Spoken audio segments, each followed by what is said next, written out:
نحمده ونصلي ونسلم على رسوله الكريم أما بعد فأعوذ بالله من الشيطان الرجيم بسم الله الرحمن الرحيم إنا فتحنا لك فتحا مبينا صدق الله مولانا العظيم وصدق رسوله النبي الأمين الكريم إن الله وملائكته يصلون على النبي يا أيها الذين آمنوا صلوا عليه وسلموا تسليما اللهم صل وسلم على سيد الأنبياء والمرسلين وعلى آله الطيبين وأصحابه الطاهرين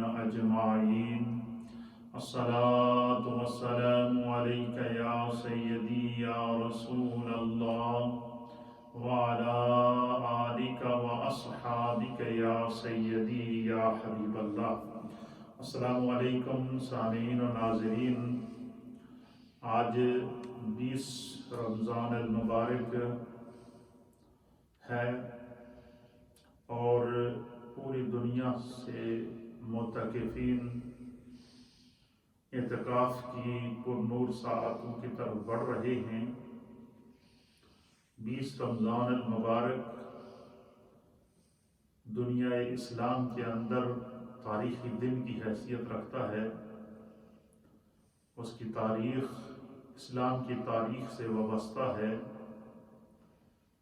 آج کا دن وہ عظیم دن ہے کہ جس دن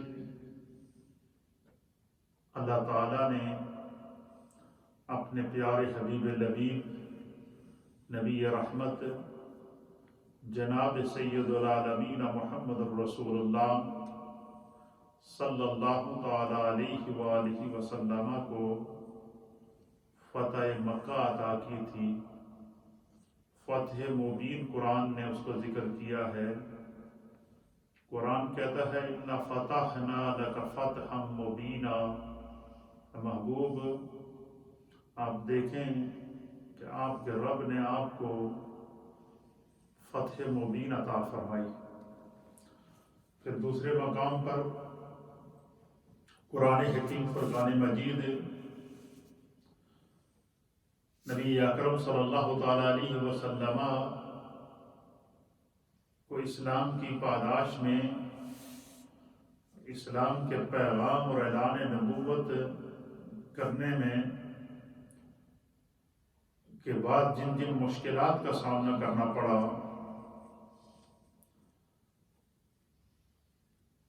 جب آپ نے اللہ کے حکم سے اعلان نبوت فرمایا تو کفار مشرکین مکہ، کفار مکہ،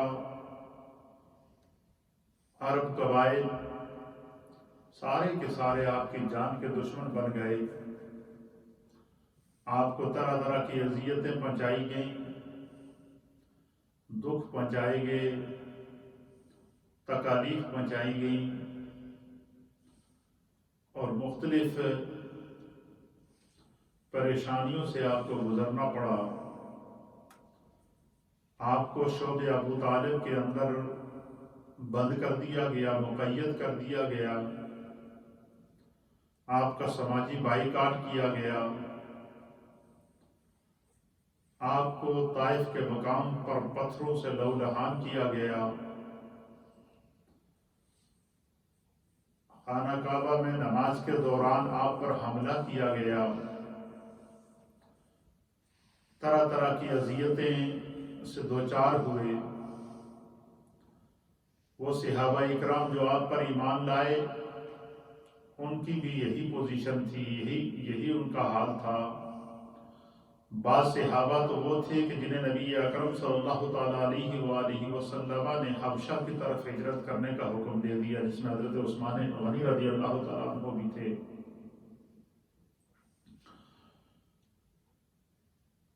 اور بعض وہ تھے کہ جو پہلے مدینہ طیبہ کی طرف ہجرت کر گئے،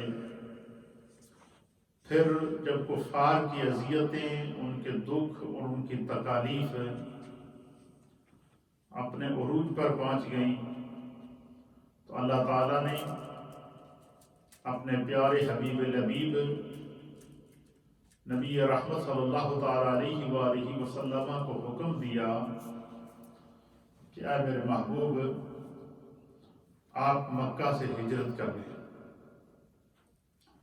حضور علیہ السلام جس کمرہ مبارک کے اندر موجود تھے، اس کا باہر سے کفار نے محاصرہ کیا ہوا تھا، تلواریں اٹھائے بیٹھے تھے، تیر اور نیزے اٹھائے بیٹھے تھے، اور کفار اپنی مجالس میں یہ فیصلہ کر کے بیٹھے تھے کہ آج اس گھر سے جیسے ہی حضور علیہ السلام باہر نکلیں گے تو آپ کو قتل کر دیا جائے گا۔ اسی دوران خدا کی طرف سے حکم ہو گیا کہ آپ نے ہجرت کرنی ہے، تو اللہ کے پیارے حبیب لبیب جناب سید العالمین محمد رسول اللہ صلی اللہ تعالیٰ علیہ وآلہ وسلم نے مولائے کائنات حیدر کرار حضرت سیدنا علی المرتضیٰ کرم اللہ وجہہ الکریم، جن کا کل انشاءاللہ یوم شہادت ہے، کل انشاءاللہ ہم جمعہ کا دن بھی ہے اور آپ کی بارگاہ میں خراج عقیدت بھی پیش کریں گے، آپ کے فضائل اور مناقب پر گفتگو بھی کریں گے، اور کل کا دن ہم مولائے کائنات حیدر کرار رضی اللہ تعالیٰ عنہ کی یاد میں منائیں گے۔ تو حضور علیہ السلام نے مولائے کائنات حضرت علی المرتضیٰ رضی اللہ تعالیٰ عنہ کو بلایا اور آپ سے فرمایا کہ علی، تو میرے بستر پر سو جا، یہ فلاں فلاں کافر کی امانتیں ہیں، انہوں نے میرے پاس امانتیں رکھی تھیں، یہ فلاں فلاں کافر کو اپنی یہ امانتیں لوٹا دینا، تو بعد میں پھر تم بھی ہجرت کر کے مدینہ طیبہ آ جانا۔ اب ایسے وقت میں کہ بھائی کفار نے محاصرہ کیا ہوا ہے، جان خطرے میں ہے،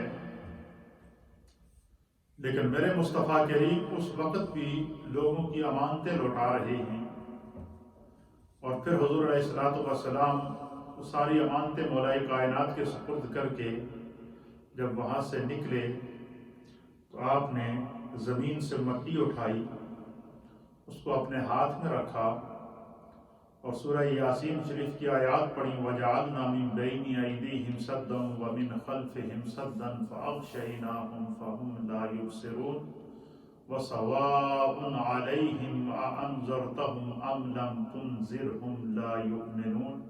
یہ آیات پڑھ کے حضور علیہ السلام نے جو ہاتھ میں مٹی تھی اس پر پھونکا، اور اس مٹی کو جب باہر پھینکا تو جتنے کفار باہر محاصرہ کیے کھڑے تھے وہ آنکھوں سے بالکل نابینا ہو گئے، اور کھڑے ہیں لیکن سو رہے ہیں، ان کے حواس ختم ہو گئے، ہوش نے کام کرنا چھوڑ دیا۔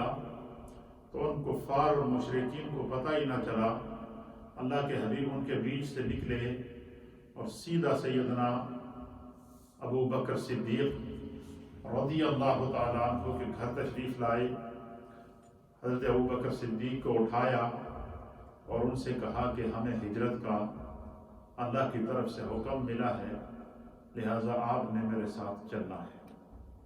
سیدنا صدیق اکبر تو پہلے سے ہی بےتاب تھے کہ آقا کب حکم دیں۔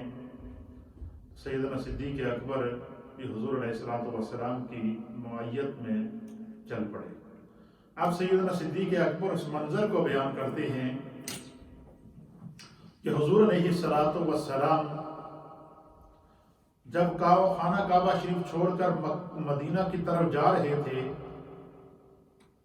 تو جب تک خانہ کعبہ شریف نظر آتا رہا، حضور علیہ السلام بار بار پلٹ کر پیچھے دیکھتے، پھر ایک ایسے ٹیلے پر پہنچے، ایک ایسے پتھر پر پہنچے، ایک ایسے پہاڑ پر پہنچے کہ اس پہاڑی سے نیچے اترتے تو جو ہے وہ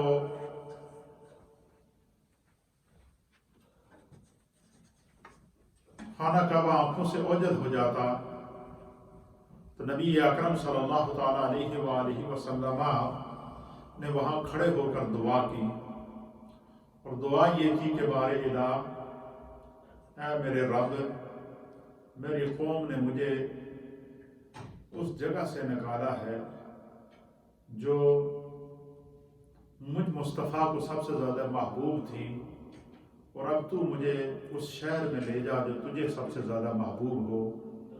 تو اللہ تعالیٰ نے میرے مصطفیٰ کریم کے لیے مدینہ طیبہ کا انتخاب کیا۔ اب آپ اندازہ لگائیں کہ جب حضور مکہ چھوڑ رہے ہیں تو اکیلے ہیں، آپ کے ساتھ ایک صدیق اکبر ہیں، اور پھر آپ مدینہ طیبہ پہنچے۔ وہ مدینہ اس وقت یثرب کے نام سے مشہور تھا، اس کو بیماریوں کا گھر کہتے تھے، اس کو بیماریوں کی آماجگاہ کہتے تھے، اور اس کو بیماریوں کے لیے مشہور کر دیا گیا تھا۔ تو اللہ کے حبیب علیہ لوگ اس کو وہاں جانے کے لیے منع کرتے تھے کہ وہاں جاؤ گے تو تمہیں بیماری لگ جائے گی، لیکن میرے آقا علیہ الصلوۃ والسلام نے جیسے ہی مدینہ طیبہ میں قدم رکھا تو اب مدینے کی مٹی کو بھی اللہ نے خاک شفا بنا دیا۔ مدینے کی آب و ہوا کے اندر جو بیماری کی خنکی ہوتی تھی اب وہ شفا بن گئی، اور حضور علیہ الصلوۃ والسلام نے مدینہ طیبہ میں قدم کیا رکھنا تھا، اہل مدینہ جیسے منتظر تھے، اسلام پھیلتا گیا، پھیلتا گیا، پھیلتا گیا۔ پھر غزوہ بدر ہوا۔ غزوہ بدر میں اس وقت تک 313 صحابہ آپ کے ساتھ موجود تھے۔ وہاں پر بھی کفار نے حملہ کیا۔ اللہ کے حبیب نے رب کی بارگاہ میں دعا کی۔ قرآن اس منظر کو بیان کرتا ہے کہ اللہ تعالیٰ نے حضور علیہ الصلوۃ والسلام کی اس دعا کو قبول کیا، تو فرشتوں کے ذریعے اللہ نے بدر کے مقام پر پہلے 1000 فرشتوں کے ذریعے مدد نازل کری، پھر 3000 فرشتے نازل ہوئے، پھر وہ تعداد 5000 ہو گئی، اور فرشتوں نے نبی پاک صلی اللہ علیہ وسلم کے صحابہ کے ساتھ مل کر غزوہ بدر میں اللہ نے مسلمانوں کو فتح عطا فرمائی۔ پھر ایک وقت ایسا آیا بیچ میں غزوات ہوئے، غزوہ احد ہوا، غزوہ خیبر ہوا، غزوہ خندق ہوا، تقریباً 8 غزوات مصطفیٰ کریم صلی اللہ تعالیٰ علیہ وسلم کو اس دوران آپ کو ان کا سامنا کرنا پڑا۔ کفار مختلف روحوں سے آپ پر حملہ کر بیٹھتے تھے، اور پھر لیکن اتنی مشکلات کے باوجود اسلام بڑھتا گیا، بڑھتا گیا۔ قرآن اس منظر کو بیان کرتا ہے کہ اذا جاء نصر اللہ والفتح، اے محبوب آپ نے نہیں دیکھا کہ جب اللہ نے آپ کو مدد عطا فرمائی اور آپ کو فتح نصیب فرمائی، وَرَأَيْتَ النَّاسَ يَدْخُلُونَ فِي دِينِ اللَّهِ أَفْوَاجًا، آپ نے دیکھا کہ لوگ فوج در فوج، گروہ در گروہ اسلام میں داخل ہونا شروع ہوئے۔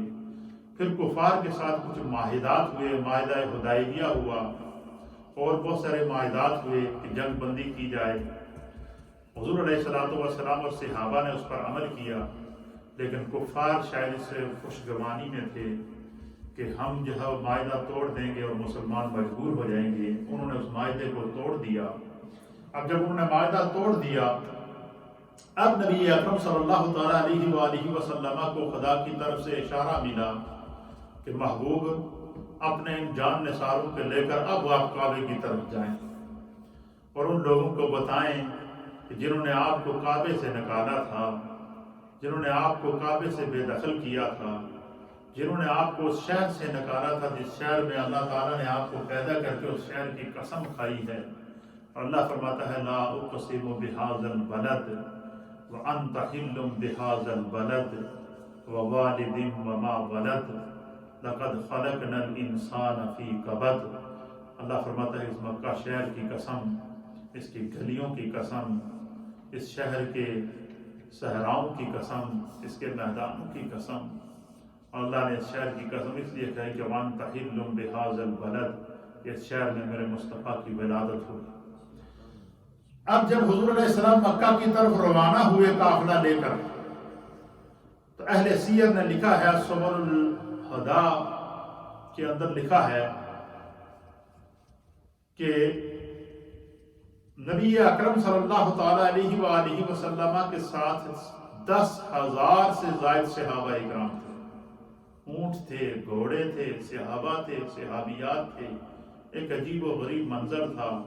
سرکار نے وہ قافلہ مکے کی طرف روانہ کرنے سے پہلے حضور نے ان کی صف بندی کی، آگے 100 صحابہ مجاہدین کا قافلہ، پھر ان سے آگے 100 کا، پھر ان سے پیچھے 300 صحابہ کا، اس طرح 300 صحابہ لائن کے ساتھ جھنڈے اٹھائے ہوئے اسلام اور نبی پاک صلی اللہ علیہ وسلم کی عظمت کے ترانے پڑھتے ہوئے آگے آگے جا رہے تھے۔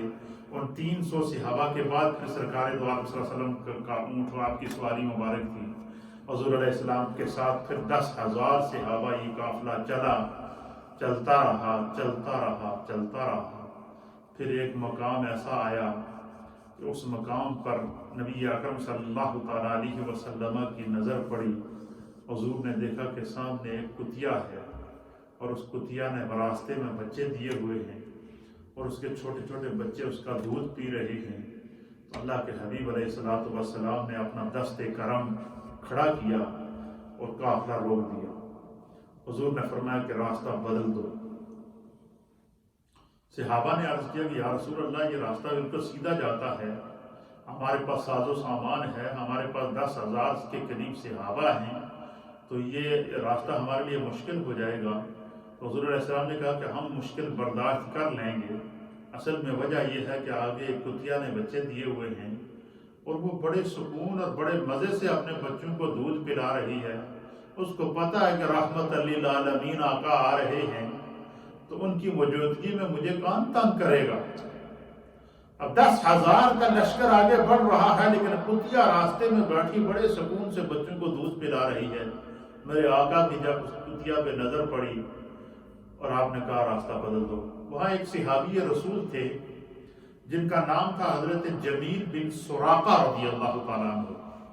حضور علیہ السلام نے انہیں حکم دیا کہ یا جمیل بن سراقہ، آپ یہاں کھڑے رہیں گے اور پیچھے آنے والے قافلے کو بھی بتاتے رہیں گے کہ اس راستے سے جاؤ، اور جب تک آخری شخص یہاں سے گزر نہ جائے آپ کی ڈیوٹی ہے، آپ یہاں کھڑے رہیں گے تاکہ اس کتیا اور اس کے بچوں کو کوئی تکلیف نہ پہنچے۔ سامعین و ناظرین، یہ بات بظاہر تو ایک چھوٹی سی نظر آتی ہے، لیکن آپ یہ دیکھیے کہ حضور علیہ السلام اس دین کے ماننے والے ہیں جس نبی نے یہ گوارا نہ کیا کہ اس کے کسی عمل سے ایک جانور، ایک کتیا اور اس کے بچوں کو تکلیف ہو جائے۔ وہ بے گناہ انسانوں کا کیسے خون بہا سکتے تھے؟ اللہ کے حبیب وہاں سے چلے، وہ کتیا اسی طرح سکون سے بیٹھی رہی۔ 10,000 بندہ اس کتیا کے پاس سے گزر گیا لیکن وہ اپنی جگہ سے نہیں ہلی۔ کیوں؟ کہ مصطفیٰ کریم کی نظر اس پر پڑ گئی تھی، حضور نے اسے امان دے دی تھی، سرکار نے اس کتیا کو امان دے دی تھی۔ وہاں سے قافلہ گزرا، مرز زہران وادی عراق، خانہ کعبہ مکہ سے کی حدود میں داخل ہونے سے پہلے ایک میدان ہے، اس میدان میں وہ قافلہ پہنچا۔ حضور علیہ السلام نے پھر رکے اور آپ نے خطبہ دیا۔ آپ نے فرمایا کہ یہ سارا قافلہ آج یہیں قیام کرے گا، رات کو ہم یہیں رکیں گے، یہاں آپ نے اپنے خیمے لگا لیں۔ اور حضور نے فرمایا کہ ہر ایک آدمی اپنے خیمے کے سامنے رات کو آگ جلائے تاکہ کفار مکہ کو پتہ چلے کہ اسلام کی عظمت کا لشکر آج مکہ فتح کرنے کے لیے آ رہا ہے، آج خانہ کعبہ کو بتوں سے پاک کرنے کے لیے آ رہا ہے، آج جن لوگوں نے اللہ کے گھر کو بتوں سے بھر دیا ہے، آج اس کعبے کو بتوں سے پاک کرنے کے لیے مصطفیٰ آ رہے ہیں۔ تو اب جب سرکار دو عالم صلی اللہ علیہ وسلم کی اس وقت صحابہ کو حکمت سمجھ میں نہیں آئی کہ حضور علیہ السلام ہر خیمے کے آگے آگ جلانے کا حکم کیوں دے رہے ہیں۔ اب جب رات پڑی تو ہر خیمے کے آگے آگ جلی، تو اب پوزیشن یہ تھی، اہل سیرت نے لکھا ہے کہ 10,000 خیموں کے سامنے 10,000 جگہ آگ جل رہی تھی۔ ادھر سے کفار مشرکین اور کفار مکہ کے جو جاسوس تھے وہ مکہ کی پہاڑیوں کے اوپر چڑھ کے جب انہوں نے دیکھا تو انہوں نے دیکھا کہ ہر طرف آگ ہی آگ ہے، خیمے ہی خیمے ہیں، انسانوں کے سر ہی سر نظر آ رہے ہیں۔ انہوں نے جا کر اہل مکہ سے کہا کہ محمد عربی لاکھوں کا لشکر لے کر آ رہے ہیں، اب ہم لوگوں نے ان پر جو ظلم کیے ہوئے ہیں، جو ان کو تکلیفیں پہنچائی ہوئی ہیں، وہ تو ایک ایک کا بدلہ لیں گے، اب ہمارا بچنا مشکل ہے، لہذا جو کہیں چھپ سکتا ہے وہ چھپ جائے۔ کفار نے بھاگنا شروع کر دیا، کوئی نہر کے کنارے جو ہے وہ جا رہا ہے، کوئی پہاڑوں میں چھپ رہا ہے، کوئی کہیں جا رہا ہے، کوئی کہیں جا رہا ہے۔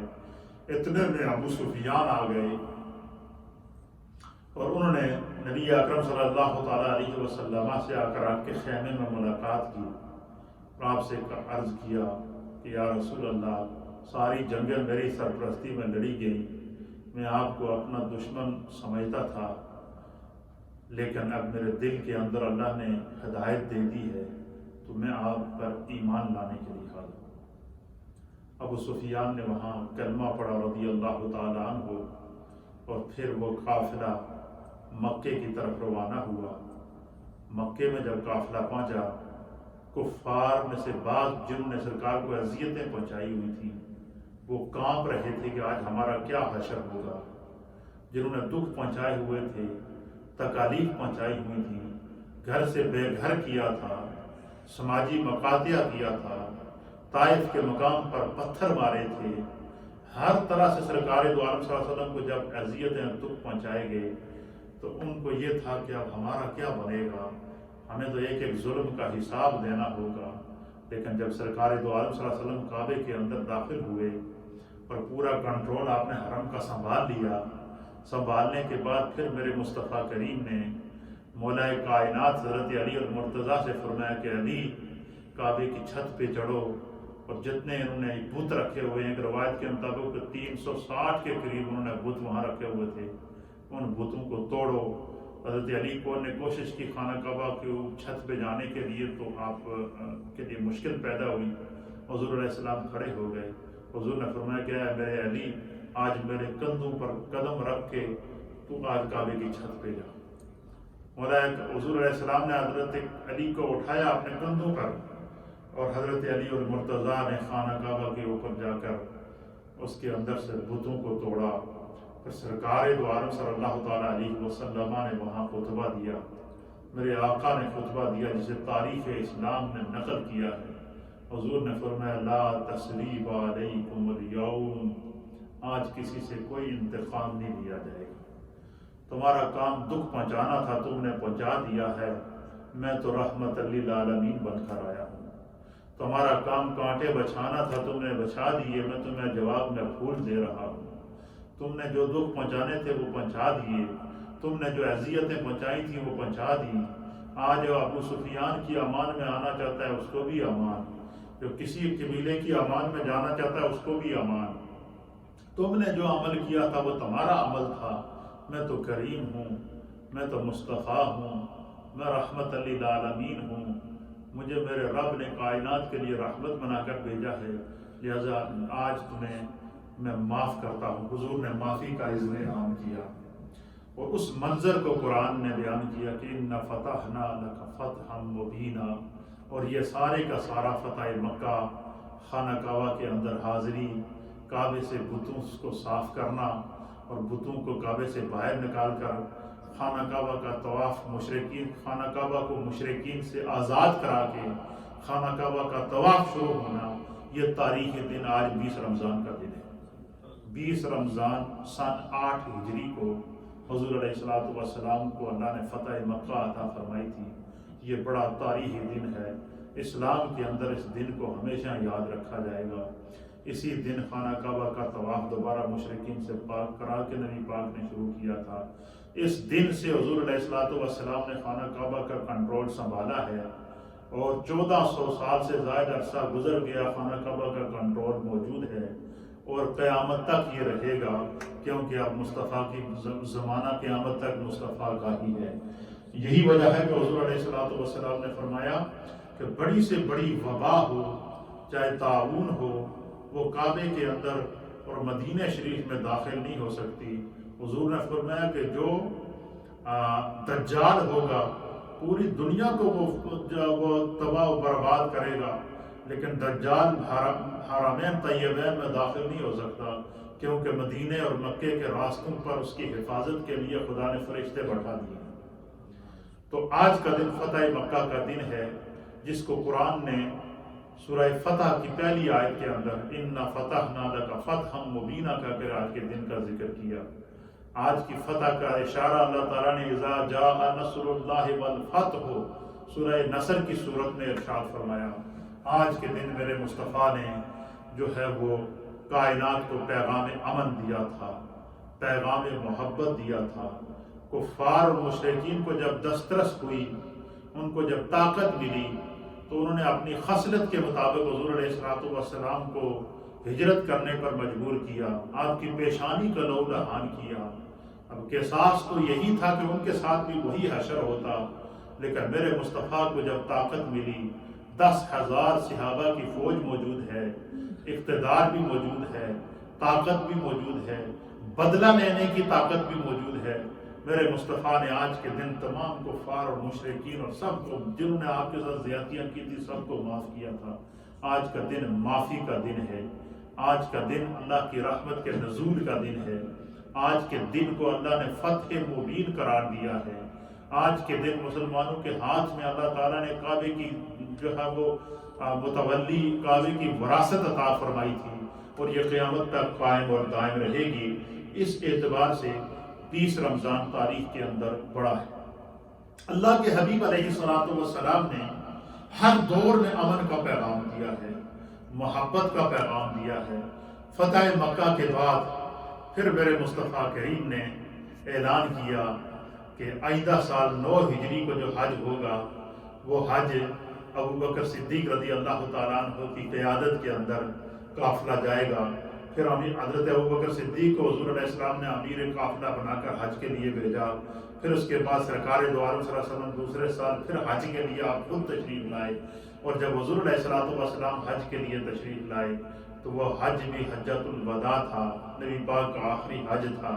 اور اس حج میں حضور علیہ السلام اکیلے نہ تھے.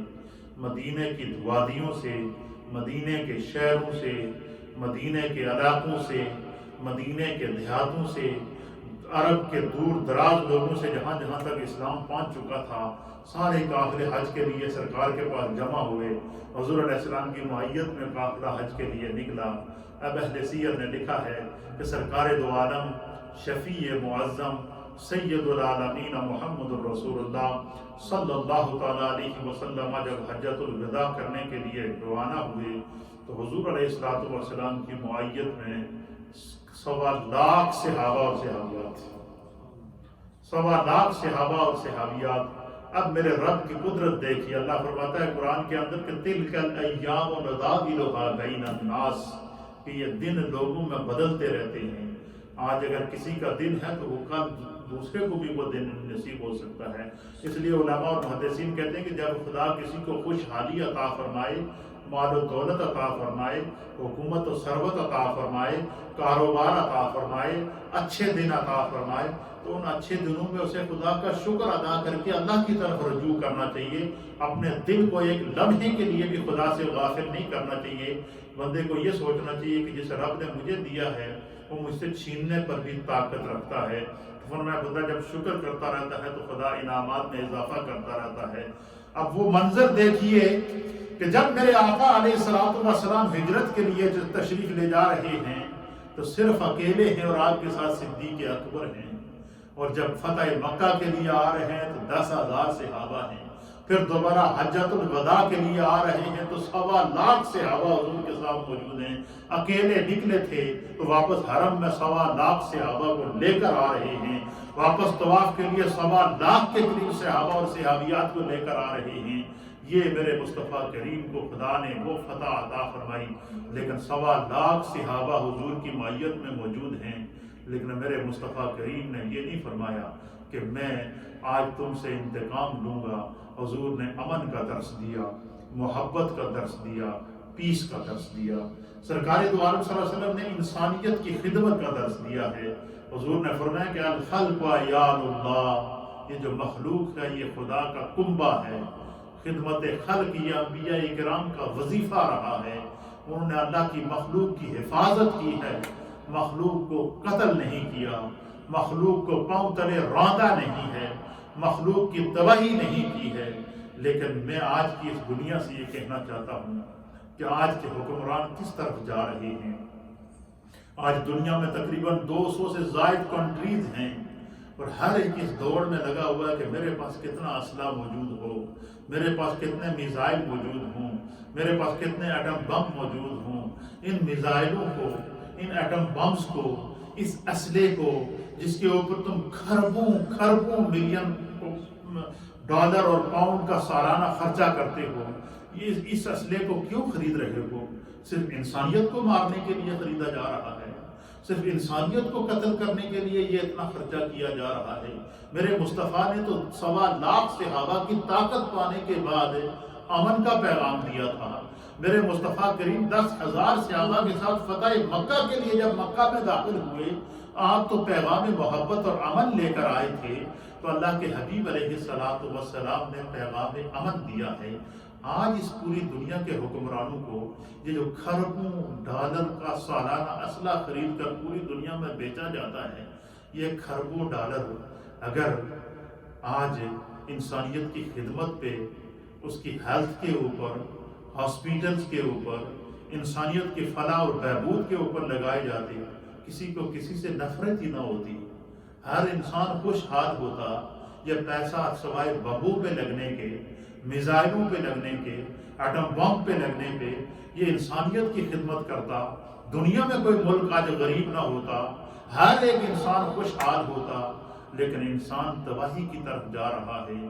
پھر اللہ تعالیٰ نے جب سرکشی اتنے عروج پر ہو گئی تو پھر کشمیر کا ظلم آپ کے سامنے ہے، فلسطین کا ظلم آپ کے سامنے ہے، اور روہنگیا کا ظلم آپ کے سامنے ہے۔ تاریخ انسانیت کے اندر یہ وہ کردار ہیں کہ جس سے انسانیت بھی کانپتی ہے، کہ ظلم کی ایسی ایسی داستانیں ہیں۔ تو جب انسان اتنا ظالم ہو جائے گا، اتنا سفاک ہو جائے گا کہ وہ اسلحہ صرف انسانیت کو تباہ کرنے کے لیے بنا رہا ہے، خرید رہا ہے اور بیچ رہا ہے، پھر خدا کی پکڑ تو آنی تھی۔ آج کرونا نے ایٹم بم کو بھی عاجز کیا ہوا ہے۔ آج کرونا کے سامنے میزائل بھی نگو نظر آتا ہے۔ آج کرونا وائرس کے سامنے دنیا کی بڑی بڑی سپر طاقتیں اپنی نظریں جھکائے بیٹھی ہیں۔ یہ طاقت میرے رب کی طاقت ہے۔ اللہ ان اللہ علی کل شیء قدیر ہے۔ اگر ہم انسانیت کی خدمت کرتے تو شاید ہمیں یہ وقت نہ دیکھنا پڑتا، لیکن ابھی بھی موقع ہے۔ اللہ نے انسان کو اشرف المخلوقات بنایا ہے۔ انسان کو رب کریم نے جو ہے وہ کائنات کے لیے جو ہے وہ خدمت کا ایک ذریعہ بنایا ہے۔ اس لیے آج بھی ان حکمرانوں کو عقل کے ناخن لے کر یہ سالانہ اسلحہ خریدنے پر جو بجٹ لگاتے ہیں، اس بجٹ کو انسانی ہیلتھ کے لیے، انسانی صحت کے لیے، ہاسپیٹلز کے لیے، انسانیت کی خدمت اور بقا کے لیے اگر خرچ کیا جائے تو دنیا میں امن اور محبت پھیل سکتی ہے۔ اور یہی پیغام میرے مصطفیٰ کا فتح مکہ کا پیغام ہے کہ لا تثریب علیکم اليوم، آج کے دن کسی سے کوئی حساب نہیں ہوگا۔ اللہ تعالی ہمیں دین سمجھنے کی توفیق عطا فرمائے۔ نبی پاک کا فتح مکہ کا پیغام محبت ہے۔ حضور علیہ السلام کی فتح مکہ کا پیغام کسی سے انتقام نہ لینے کا پیغام ہے۔ حضور علیہ السلام کا فتح مکہ کا پیغام محبت کو عام کرنے کا ہے۔ نبی علیہ السلام کی فتح مکہ کا پیغام انسانیت کی خدمت کرنے کا پیغام ہے۔ اللہ ہمیں اس نبی پاک کی سیرت کے اس پیغام کو سمجھنے کی توفیق عطا فرمائے۔ وآخر دعوانا ان الحمدللہ رب العالمین۔ لا الہ الا اللہ، الا اللہ، الا اللہ، لا الہ الا اللہ، الا اللہ، الا اللہ، لا الہ الا اللہ، محمد رسول اللہ، اللہ، اللہ، اللہ، اللہ، اللہ، اللہ،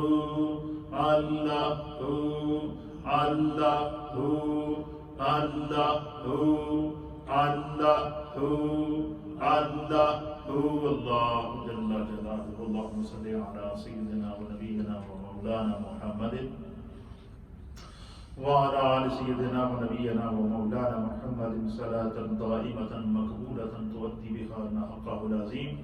یا رب کریم ان تمام کلمات طیبات کی بارک کو اپنی بارگاہ میں قبول فرما. اس کا ثواب نبی پاک صلی اللہ تعالیٰ علیہ وآلہ وسلم کی بارگاہ میں پیش کرتے ہیں، قبول فرما. تمام انبیاء اکرام، صحابہ اکرام، تابعین، تبع تابعین، ائمہ مجتہدین، مومنین اور مومنات کی ارواح کو پیش کرتے ہیں، قبول فرما. اپنی عافیت، سلامتی اور پناہ عطا فرما. نبی پاک کے سب کے گھر بار، رزق، روزگار، کاروبار، مال، جان، عزت، آبرو، اولاد میں برکتیں عطا فرما. اشرائے مغفرت آج ہم سے الوداع ہو رہا ہے. اے اللہ ہمارے گناہوں کی بخشش فرما، ہمارے صغیرہ گناہوں کو معاف فرما، کبیرہ گناہوں کو معاف فرما. اللہم اغفر المؤمنین والمؤمنات، اللہم اغفر امت محمد صلی اللہ تعالی علیہ وسلم. استغفر اللہ ربی من کل ذنب واتوب الیہ. لا الہ الا انت سبحانک انی کنت من الظالمین برحمتک.